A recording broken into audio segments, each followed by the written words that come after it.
What's up, guys? It is Corey from SuperKamiGuru9000, and I just cannot contain my excitement for this brand new Dragon Ball Z movie that's getting ready to come out this March. And in honor of that, me and Christian have been reviewing a lot of the old Dragon Ball Z movies, but we're also going to bring you guys some Dragon Ball Z discussions. Today I wanted to bring you one that I think is really near and dear to my heart, and that is the dub versus the sub.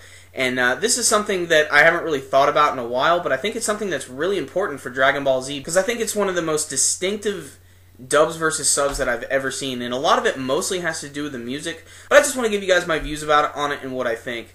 Now, first and foremost, Dragon Ball Z, like most people, I started watching it on Toonami because it was really the only way to watch it.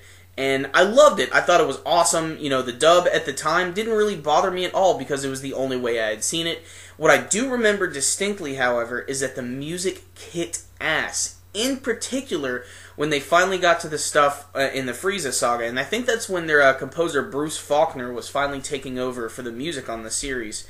And if anybody knows Dragon Ball Z in America, they've probably heard Bruce Faulconer's name at least sometime, and he's the guy who did all the brand new music for the series, and I'm talking that really kick-ass music. I'm talking stuff like Vegeta's theme, Gohan's music, Piccolo, all the big fighting moments, all those really epic power-up moments, all those cool things. The Cell theme, I mean, I think Bruce Faulconer is kind of really what divided the entire series down the middle, and what I mean by that is, now that I've finally watched Dragon Ball Z and Dragon Ball in their original formats in Japanese and in English, they really are two completely different shows, and the music really is a big part of that. But the voice acting and, of course, the translations of the stories also play a big role in there as well. Now, obviously, I just want to talk about the big differences here. First and foremost, the Japanese version.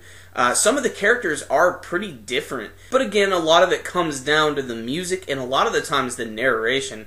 There are times in the Japanese version when there's pretty much no music at all or no narration going on at all, where in the American version, there's going to be music blaring constantly. There's going to be a guy talking about something all the time. There are little differences here and there, but I really think it's down to the music that really divides the dub and the sub.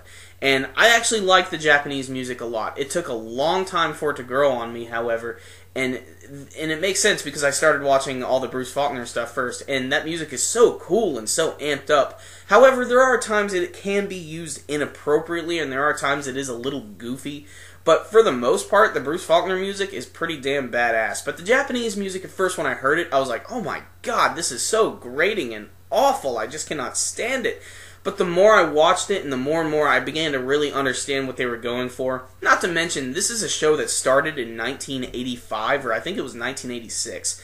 Point is, it was the mid-80s, and this was kind of at the height of those like big kung fu martial arts movies, and that's kind of what this series is going for, especially in the music department, from what I've noticed. It kind of has this like old martial arts movie feel from the music, and I like that, because that's kind of going with the theme of the series.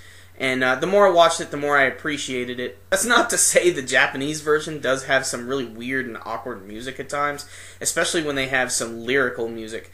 But still, that's for another day. But really, it's hard to choose between the two, and you really can't, because at the end of the day, they're two completely different shows, even though they have the same animation. For a lot of you guys who are more accustomed to watching it in English, I really recommend you try watching it in Japanese as well, because this way at least you'll be able to fully understand what the story was going for, and this way maybe you'll have a little bit of appreciation for both of them, because I love them both. I think they're great, and I think they both need to be viewed as two different series at this point. The good thing is Funimation has released Dragon Ball Z out the ass. There are so many formats to watch the series in, so chances are you'll be able to find a set that probably has both of them. Remember guys, make sure and check out the other Dragon Ball Z movie reviews me and Christian are working on.